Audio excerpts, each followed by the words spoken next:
Hello बच्चों, तो कैसे हैं आप। आज का सेशन आपके लिए बहुत ही महत्वपूर्ण होने वाला है, इंटरेस्टिंग होने वाला है और कहीं ना कहीं बच्चों ये आपके आईआईटी एनआईटी के सपने को पूरा करने में आपका पूरा सहयोग देगा। तो यहाँ पे बच्चों के काफ़ी क्वेश्चंस होते हैं, इसलिए बच्चों इस वीडियो को आप पूरा देखिएगा। हो सकता है कि जो आपके प्रश्न हो उनका भी ये जो सेशन है जवाब दे दे। तो सबसे पहले अगर मैं बात करूं तो बच्चों को पढ़ने से पहले ये पता होना चाहिए कि जिस एग्जाम के लिए वो पढ़ रहे हैं उसमें कौन सा चैप्टर कितने मार्क्स का होगा, क्योंकि आपको पता है कि अब आपके पास समय ज़्यादा नहीं है और ये सत्य भी है।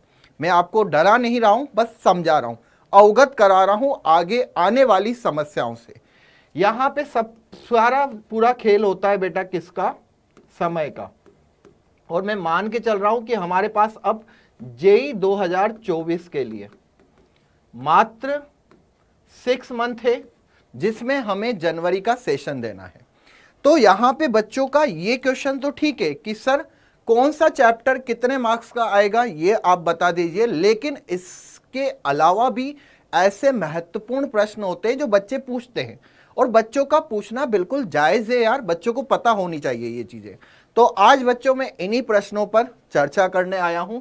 सबसे पहला बच्चों का जो प्रश्न होता है वो होता है कि सर कौन सा चैप्टर इंपॉर्टेंट है, कौन सा चैप्टर इंपॉर्टेंट है।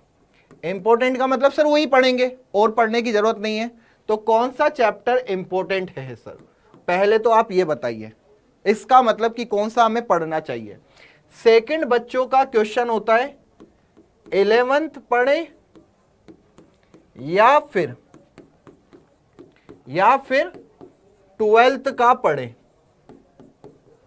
ठीक है, ये बच्चों का नेक्स्ट क्वेश्चन होता है कि सर क्या करें, 6 महीनों में समझ में नहीं आ रहा कि भाई 11th पढ़नी चाहिए या फिर 12th पढ़नी चाहिए। अगर मैं तीसरे क्वेश्चन की बात करूं तो ये और इंपॉर्टेंट हो जाता है कि सर कितने क्वेश्चंस करने चाहिए गणित में एग्जाम के लिए। एग्जाम में कितने क्वेश्चंस, कितने प्रश्न करने चाहिए गणित में। ये बच्चों का बिल्कुल मैं कहूंगा एक वाजिब बच्चों एक प्रश्न है आपका, कि आपको पता होना चाहिए कि यार अगर मैं जेई का एग्जाम देने जा रहा हूं मेंस का, तो मुझे कितने क्वेश्चंस करने चाहिए। 30 क्वेश्चन आते हैं, 25 करने होते हैं आपको, तो क्या गणित में 25 में से 25 करना जरूरी है, 20 करना जरूरी है, या फिर 10 क्वेश्चंस करेंगे तो भी काम चल जाएगा। ये सब बच्चों हमें इनका उत्तर पता होना चाहिए अगर हमें 6 महीनों में एग्जाम को क्रैक करना है। और अगर मैं यहां पे नेक्स्ट क्वेश्चंस की बात करूं, हाई वेटेज जो बच्चों का हमेशा से प्रश्न रहता है कि ज्यादा मार्क्स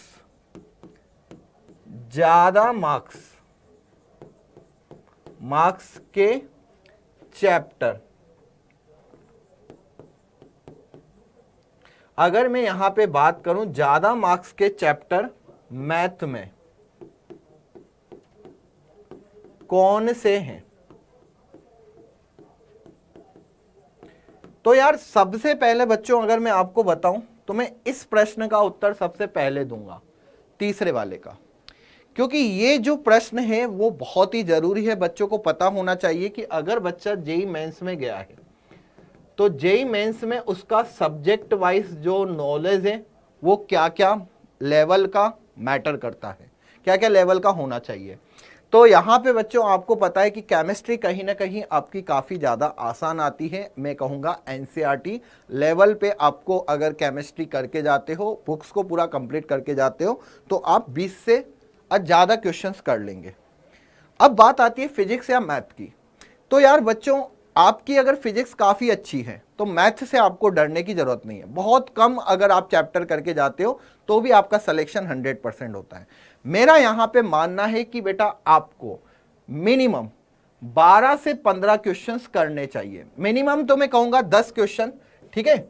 अगर आपका चैप्टर 2 मतलब 2 सब्जेक्ट आपके स्ट्रॉन्ग है, फिजिक्स और कौन सा केमिस्ट्री। तो यहां पे बच्चों आपको 10 से 12 क्वेश्चंस करने चाहिए गणित में। लेकिन अगर आपका सेकंड स्ट्रॉन्ग सब्जेक्ट मैथ है तो आपको उस कंडीशन में बच्चों 15 क्वेश्चंस बनते हैं। ठीक है, अगर मेरा सेकंड स्ट्रॉन्ग सब्जेक्ट मैथ है तो ठीक है, इतने तो आपके बनते 15, नहीं तो आपने 10 भी किए हैं तो कोई दिक्कत नहीं।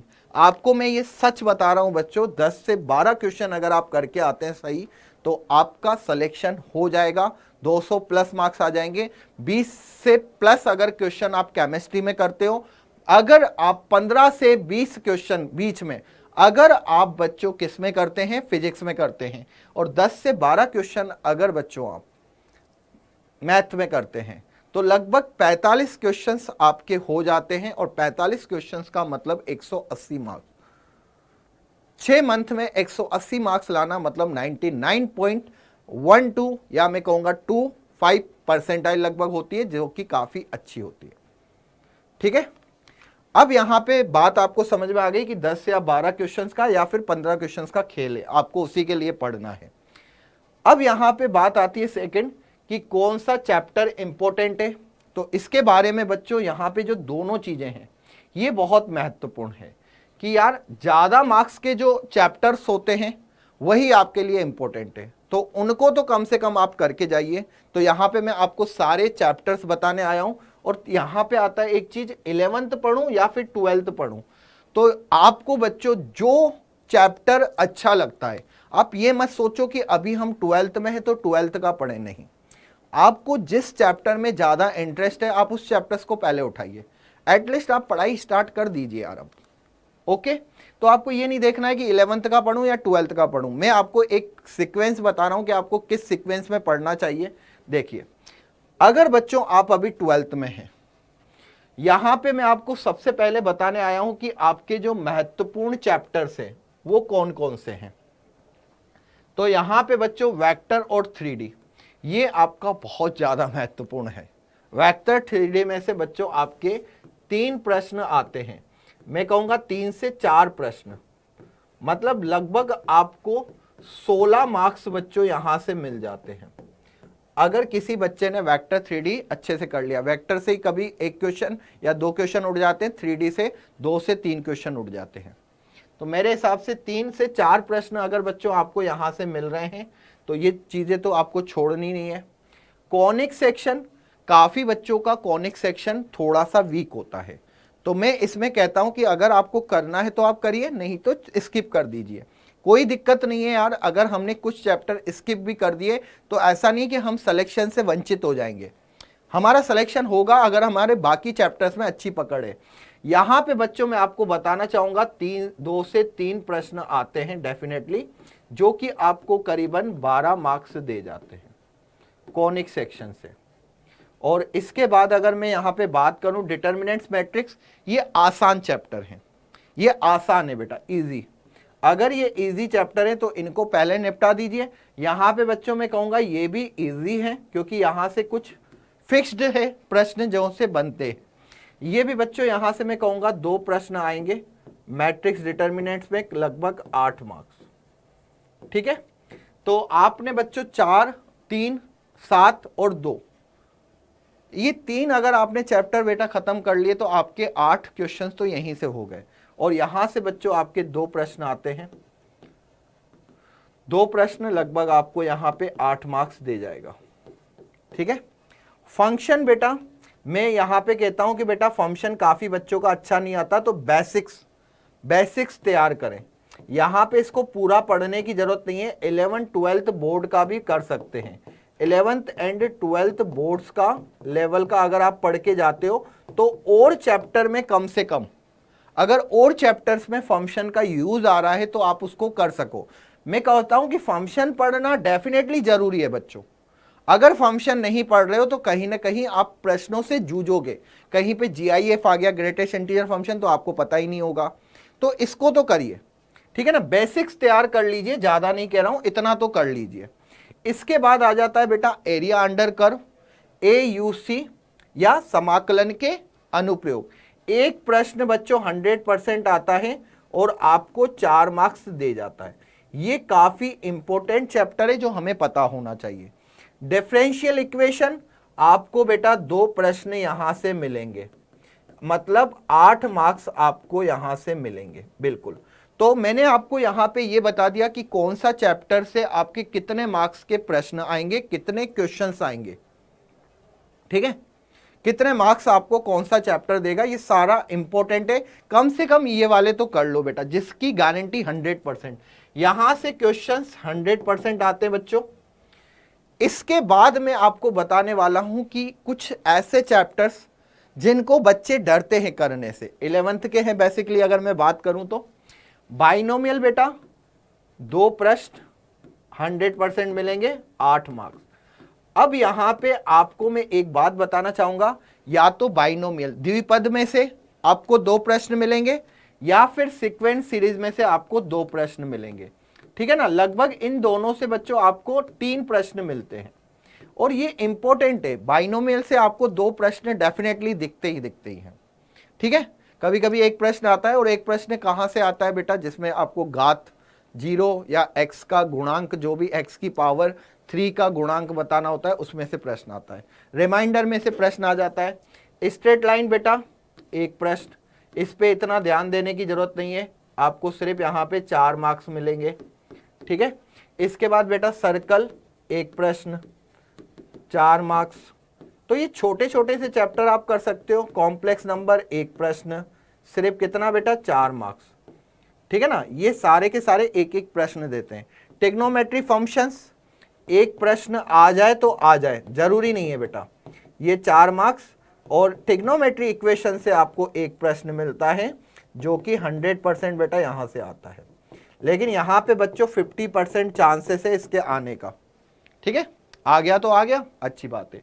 हाँ, ये बच्चों आपके चैप्टर्स इजी हैं, जो आपको नहीं पढ़ाए जाते हैं, कभी कभी लास्ट में पढ़ाए जाते हैं। मैं कहता हूं यार, इनको लास्ट में क्यों पढ़ाना बच्चों को। कुछ का रीजन भी होता है लास्ट में पढ़ाने का, कि बच्चों के क्या है, लास्ट में बिल्कुल वो कहते हैं कि ताजा ताजा ज्ञान होता है, तो सारे फॉर्मूले दिमाग में होते हैं। तो ये मेन रीजन होता है टीचर्स का, इसको लास्ट में पढ़ाना। लेकिन मैं ये कहता हूं कि इसको पढ़ाओ तो इस तरीके से पढ़ाओ कि बच्चों को बिल्कुल एक लेक्चर्स में कंप्लीट हो जाए। तो आपको बच्चों यहाँ पे इसी चैनल पे मैंने स्टैटिक्स मतलब सांख्यिकी, मैथमेटिकली रीजनिंग, ठीक है, गणितीय विवेचन एक एक लेक्चर में कंप्लीट करा रखा है। यहां से एक प्रश्न आएगा, मतलब आएगा। यहां से स्टैंडर्ड डेविएशन से बेटा प्रश्न आता है 100%। यहां से बेटा एक प्रश्न आएगा तो आएगा। और सेट रिलेशन से बेटा आप चाहें तो कर सकते हैं, लेकिन इसको बेसिक्स आप पढ़ सकते हैं। तो यहाँ पे मैंने आपको बताया 11th के कुछ ऐसे चैप्टर जहां से बच्चों आपके यहाँ पे 2-2 क्वेश्चन तो यहाँ से आते हैं, बाकी एक एक प्रश्न आता है। और टिग्नोमेट्री इतना बड़ा चैप्टर है, लेकिन यहाँ पे नंबर्स के पॉइंट ऑफ व्यू से ये काफी कम है। ठीक है, इसके बाद बच्चों यहाँ पे कुछ इंपॉर्टेंट चैप्टर जिससे बच्चे डरते हैं। अगर आप डरते हो तो बेटा इसको थोड़ा बाद में ले सकते हो। देखो, डिफरेंशिएशन इनको करने की जरूरत नहीं है, ये आपको जितना आता है उतने से आप क्वेश्चन निकाल सकते हो, इसमें ज्यादा डीप में जाने की जरूरत नहीं है। Quadratic equation, height and distance, properties of triangles, ये ऐसे, ये बेटा अभी हट गया है। अगर आप इसको करना चाहे तो करें, नहीं तो एडवांस के लिए बेटा ये इंपॉर्टेंट है। बाकी ये 3 जितना आता है, जितना आता है उतना ही करें, उतना ही करें, ज्यादा इसमें पचने की जरूरत नहीं है। क्योंकि डिफरेंशिएशन से क्वेश्चन आया तो आप कर लोगे, क्वाड्रेटिक से आया तो जितना अगर आपको आता है तो उसमें आप निकाल सकते हो। ठीक है ना, तो इसमें ज्यादा पचने की जरूरत नहीं है, परेशान होने की जरूरत नहीं है। इनको बाद में भी ले लोगे तो चलेगा काम, पहले लेने की जरूरत नहीं है। ठीक है, इसके बाद बच्चों यहां पे नेक्स्ट जो यहां पे इंपॉर्टेंट, जो बच्चा डरता है, इनडेफिनेट इंटीग्रेशन, अनिश्चित समाकलन, निश्चित समाकलन। हाँ, यहां पे बच्चे अगर मार्क्स पूछेंगे तो बेटा क्वाड्रेटिक से एक प्रश्न, यहां पे सभी से मैं कहूंगा एक प्रश्न आता है 4 मार्क्स का। ठीक है ना, एक प्रश्न यहां से, एक प्रश्न यहां से, एक प्रश्न यहां से आपको मिलेगा। यहां पे भरोसा नहीं है कि आ भी सकता है, नहीं भी आ सकता। यहां पे बच्चों इनसे 50% चांसेस है आने के, आ भी जाए नहीं भी आए, कोई भरोसा नहीं है। इनडेफिनेट डेफिनेट इंटीग्रेशन यहां से बच्चों आपको मिलते हैं, डेफिनेट से ज्यादा मिलते हैं। यहां पे लगभग आपको 3 से 4 प्रश्न मिलते हैं, मतलब यहां पे खेल है ये 12 मार्क्स का, लेकिन इसको बहुत ज्यादा पढ़ना पड़ता है डीप में जाके। लिमिट्स, कंटिन्यूटी, डिफरेंशियबिलिटी बेटा 2 प्रश्न एलसीडी में से, एक तो लिमिट्स में से आएगा, एक लिमिट्स में से आएगा और एक बेटा कंटिन्यूटी और डिफरेंशियबिलिटी में से आएगा। तो यहां पे इसमें से बेटा ये 8 मार्क्स। तो आई होप आपको सभी चैप्टर्स के मैंने बता दिए, परम्यूटेशन, कॉम्बिनेशन और प्रोबेबिलिटी। अगर नहीं आती तो मत पढ़ना, जरूरी नहीं है भाई कि मैं यहां पे 5 दिन वेस्ट करूं। जितना आता है, अगर आता है तो पढ़ो, नहीं आता तो बेटा यहां से आपको 2 या 3 प्रश्न मिलेंगे, ठीक है ना। इनमें से लगभग यहां पे 8 से 12 मार्क्स का यहां पे आपका सतुना बैठ सकता है। लेकिन इसको बेटा थोड़ा सा मैं कहूंगा कि अभी ध्यान मत देना। अगर आपकी अच्छी नहीं है परम्यूटेशन कॉम्बिनेशन, अगर आपकी प्रोबेबिलिटी अच्छी नहीं है तो ज्यादा टाइम वेस्ट करने की जरूरत नहीं है। उनको ध्यान दो जो एक दिन में 2 चैप्टर्स कवर कराए, ना कि वो कि जो एक चैप्टर आपका 3 दिन तक चले, ठीक है। तो आई होप आपको बच्चों ये सब समझ में आ गया होगा। अब यहां पे एक बड़ी समस्या है बच्चों के लिए, जो बच्चे 12th में हैं, 12th में हैं, तो सर 12th में है तो हमें बोर्ड और जेई दोनों को एक साथ कैसे मैनेज करें, नहीं हो पाता सर। तो यहां पे बच्चों मैं आपको कहूंगा कि आप जब 12th का चैप्टर, जब आप 12th का चैप्टर पढ़ते हो जेई लेवल का, तो उसके प्रैक्टिस के लिए आप बोर्ड के क्वेश्चंस लगाइए, बोर्ड्स के क्वेश्चन लगाए। आप जब किसी भी चैप्टर्स को कंप्लीट करेंगे, 12th के किसी भी चैप्टर्स को कंप्लीट करेंगे, बोर्ड्स के क्वेश्चन प्रैक्टिस के तौर पे लेंगे, तो आपकी उस चैप्टर की एक तो प्रैक्टिस भी अच्छी हो जाएगी, साथ ही साथ बच्चों आपके बोर्ड्स के क्वेश्चन भी बन जाएंगे। तो मेरे हिसाब से इससे शानदार बेटा नहीं चीज हो सकती कि आपने जेई प्लस यहां पे बोर्ड्स, इन दोनों को कवर कर लिया। हाँ, अभी करंट में आप 12th का पढ़ें बेटा तो ज्यादा बढ़िया होगा। फिर आप अक्टूबर में आके, मैं बच्चों को कहता हूं कि आप बेटा अक्टूबर तक 12th को फिनिश करें। आपको यहां पे इसको फिनिश करना है 12th को अक्टूबर तक। फिर उसके बाद बेटा नवंबर और दिसंबर, ये बेटा आप 11th में दे सकते हो, 11th जेई का कर सकते हो, ठीक है। इस तरीके से आपको मैनेज करना पड़ेगा। तो हाउ एनी कंडीशन अक्टूबर तक फिनिश कर देना 12th को बोर्ड्स की। जुलाई चल रहा है, अगस्त, सितंबर, अक्टूबर, 4 महीने हैं बेटा, आपके ऊपर है आप कैसे मैनेज करते हो, आप कैसे पढ़ते हो। रोजाना कितने घंटे पढ़ना चाहिए भाई? 15 घंटे, 15 घंटे, जिसमें से आपको 10 घंटे अपनी सेल्फ स्टडी, बार बार बोलता हूं सेल्फ स्टडी, और 5 घंटे आपको लेक्चर्स देखने चाहिए। ना कि 15 घंटे लेक्चर देखते रहो और बोलो कि सर हम 15 घंटे पढ़ते थे फिर भी हमारा सिलेक्शन नहीं हुआ। हो ही नहीं सकता उन बच्चों का जो सिर्फ और सिर्फ लेक्चर देख के ही ये मान लेते हैं कि अब हमारा सिलेक्शन हो जाएगा। तो ये बच्चों कहानी थी मैथ की। मैथ बेटा आपका लेवल काफी अच्छा आता है, तो क्वेश्चनों की टेंशन मत करिए। 10 क्वेश्चन अपने सिक्योर कर लीजिए कि हाँ 10 क्वेश्चन इसमें से मैं इन चैप्टर में से पढ़ लूंगा। ज्यादा नहीं बेटा, तो आप 10 चैप्टर ऐसे ढूंढ लीजिए जहां से आप 15 क्वेश्चन निकाल पाए, खत्म कहानी। ओके, तो इतना ज्यादा लोड लेने की जरूरत नहीं है। ज्यादा से ज्यादा टाइम देना हो तो बेटा ध्यान रखना हर एक सब्जेक्ट को इक्वल दो टाइम। ज्यादा टाइम ऐसा नहीं कि मैथ में खर्च करो, चाहे कोई सा भी फेवरेट हो, चाहे कोई सा भी आपका सब्जेक्ट बेकार हो, टाइम इक्वली देना है। ओके, तो आज का सेशन कैसा लगा मुझे जरूर बताइएगा। मिलते हैं बेटा नेक्स्ट सेशन में। बाय, टेक केयर, धन्यवाद। पढ़ते रहिए, खुश रहिए और डाउट नेट के साथ जुड़े रहिए। Thank you.